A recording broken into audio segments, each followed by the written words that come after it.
You've been watching CNN, you know they've been at war with Darla Shine. Take a look. Darla Shine, the wife of top Trump aide and former Fox News executive Bill Shine. She unleashed a tweet storm peddling anti-vaccination conspiracy theories. The entire baby boom population alive today had the measles as kids. Bring back our childhood diseases. They keep you healthy and fight cancer. More like my understanding is the measles vaccine, ironically to what Darla Shine is saying. Which would you rather have? The risk of death, the risk of encephalitis, the risk of hospitalization, millions of cases, or the two shots?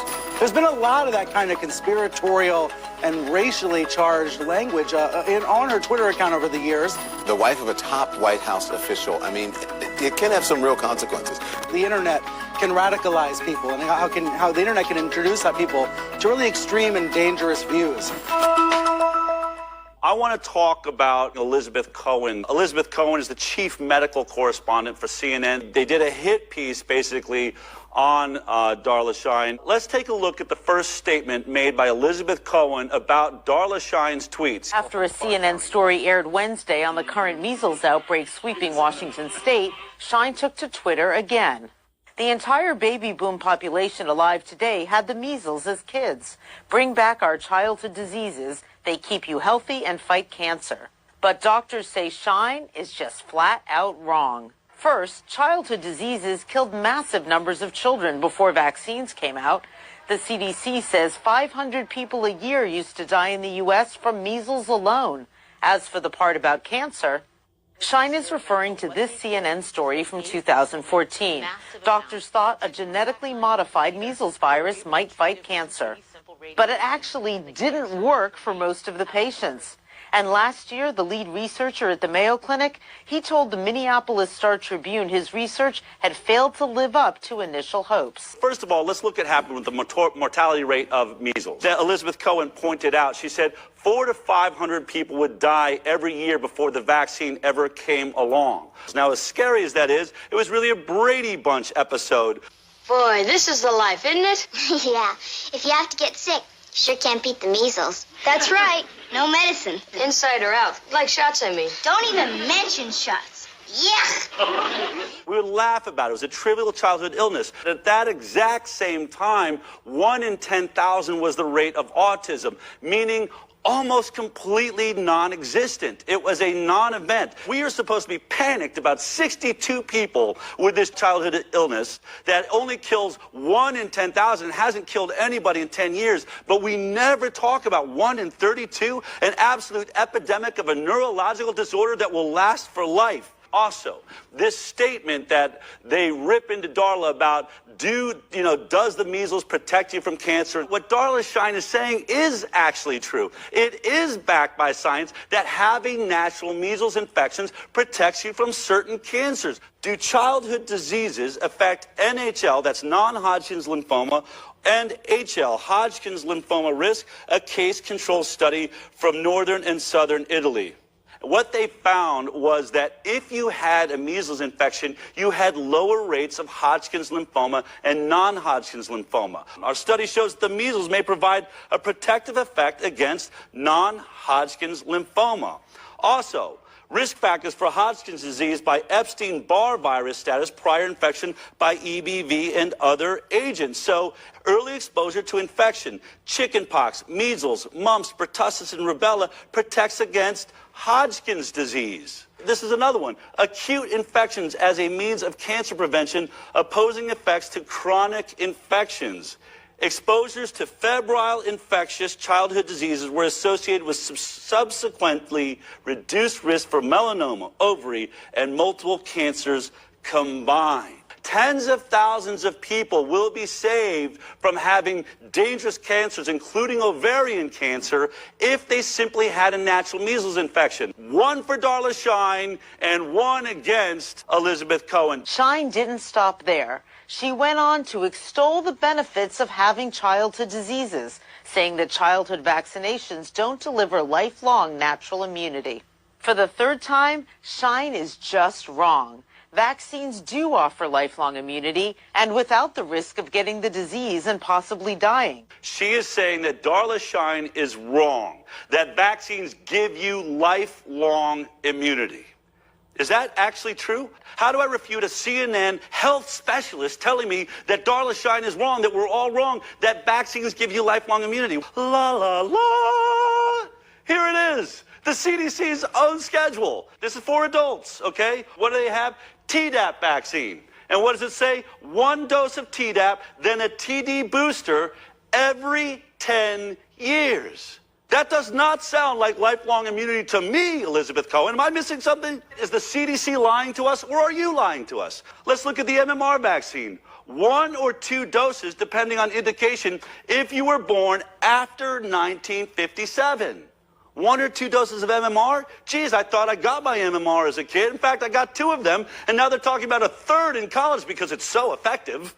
And now they need 2 more as an adult. And Elizabeth Cohen is telling me, Darla Shine's lying. You have immunity for life if you get vaccinated. But yet the CDC doesn't seem to think that.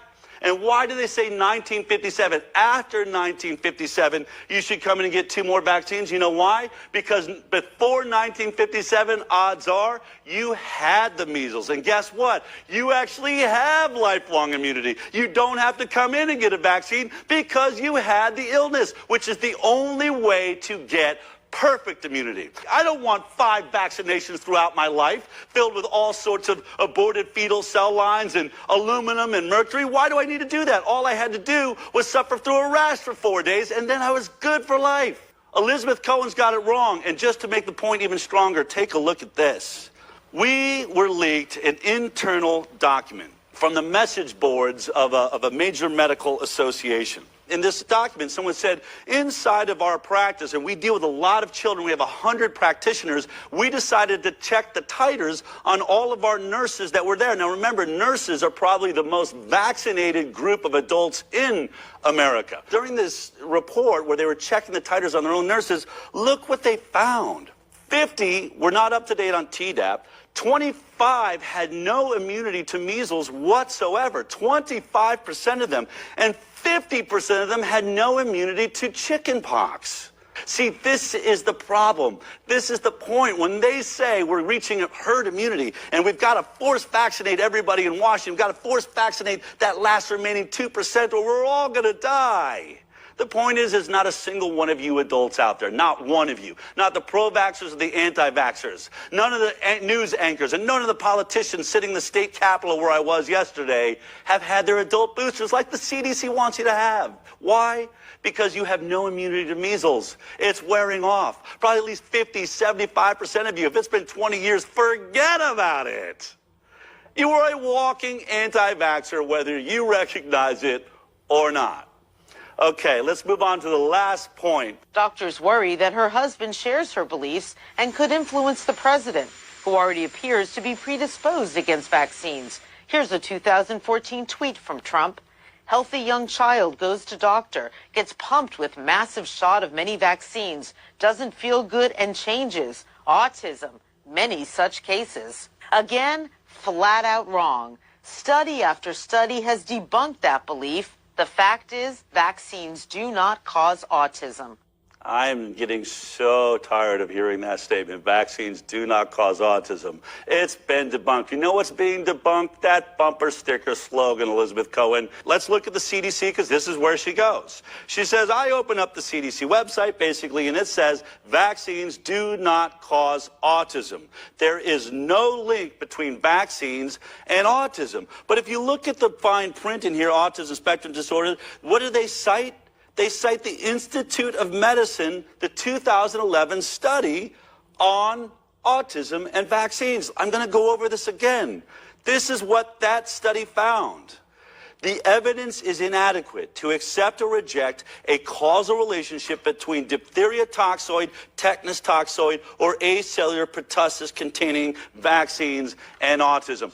I'm going to put this in the mouth of Stanley Plotkin. Stanley Plotkin being the world's leading authority on vaccines. He has made more vaccines than any human being alive. This is an excerpt from the IOM's report, right? Yes. Can you read the causality conclusion with regard to whether DTaP and Tdap cause autism?